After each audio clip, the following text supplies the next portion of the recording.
आदमपुर विधानसभा चुनाव में कौन सा दल किस प्रत्याशी को उतारेगा, इसको लेकर प्रदेश भर की निगाहें तमाम दलों की रणनीति पर लगी हुई है।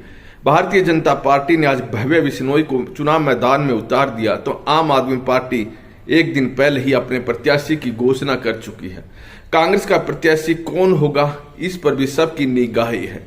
इंडियन नेशनल लोकदल भी चुनाव मैदान में अपना प्रत्याशी उतारेगी, वहीं जेजेपी भारतीय जनता पार्टी के प्रत्याशी को समर्थन करेगी, इसमें कोई दो राय नहीं है। आदमपुर विधानसभा उपचुनाव के साथ साथ हर किसी की निगाहें जिला परिषद के चुनाव पर हर दल की रणनीति पर भी लगी हुई है। जी हाँ, मैं हूं विनोद महिला, आप देख रहे हैं दा मुद्दा। आप दा मुद्दा देखने के लिए इससे जुड़िए और इसे लाइक कीजिए और फॉलो भी कीजिए। जहां तक बात जिला परिषद के चुनाव की है, भारतीय जनता पार्टी ने 2 दिन पहले ही घोषणा की थी कि वो जिला परिषद के चुनाव जिला इकाई पर छोड़ते हैं। यानी प्रदेश स्तरीय नेताओं ने साफ कर दिया था कि अगर कोई जिला चाहता है तो वो अपने स्तर पर पार्टी के सिंबल पर चुनाव लड़ सकता है। हालांकि कई राजनीतिक पंडितों से इस बारे में चर्चा की कि भारतीय जनता पार्टी ऐसा क्यों करने जा रही है, और आज 2 दिन बाद ही यमुनानगर में भारतीय जनता पार्टी की जिला इकाई ने यह घोषणा कर दी कि वहां सिंबल पर चुनाव लड़ा जाएगा। इसके बाद तो मंथन करना बहुत जरूरी हो गया है। जहां तक माना जाता है कि भारतीय जनता पार्टी सिंबल पर क्यों यह चुनाव नहीं लड़ रही, इस पर थोड़ी चर्चा की है, मंथन किया तो यह बात लगभग लग रही है कि क्योंकि गांव के स्तर पर खास तौर पर हुड्डा बेल्ट में भारतीय जनता पार्टी कमजोर स्थिति में है, और जहां कांग्रेस का गढ़ है, जहां भूपेंद्र सिंह हुड्डा का गढ़ है, अगर वहां चुनाव लड़ते तो वहां हार का डर सता रहा था। इसलिए भारतीय जनता पार्टी ने यह चुनाव सिंबल पर पूरे प्रदेश में न लड़ने का फैसला किया।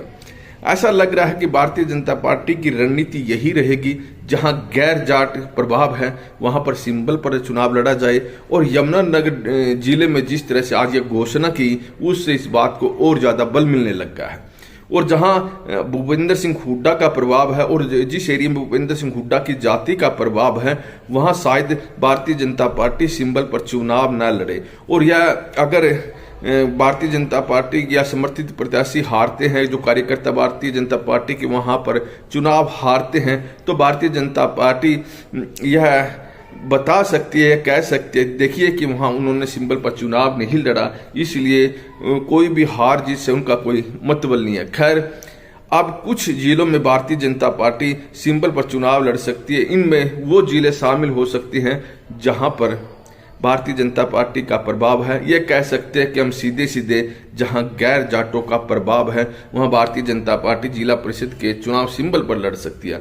जहां तक बात इंडियन नेशनल लोकदल ने जिला परिषद के चुनाव सिंबल पर लड़ने का फैसला किया, वह फैसला पार्टी के लिए हितकारी भी हो सकता है, क्योंकि पार्टी का जनाधार पिछले 3-4 साल में जो गिरा है उसको वापस पाने के लिए भारतीय इंडियन नेशनल लोकदल की रणनीति बड़ी सफल कारगर होगी। जितना वोट आएगा उसका फायदा ही फायदा मिलेगा।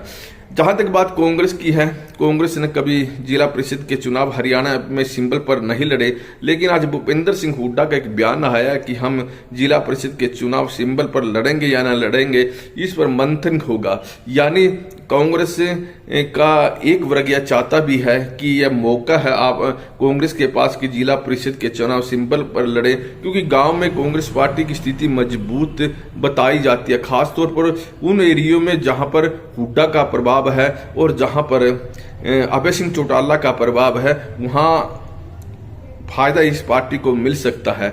लिहाजा अब देखने वाली बात रहेगी कि आने वाले समय में ये सारी पार्टियां क्या तस्वीर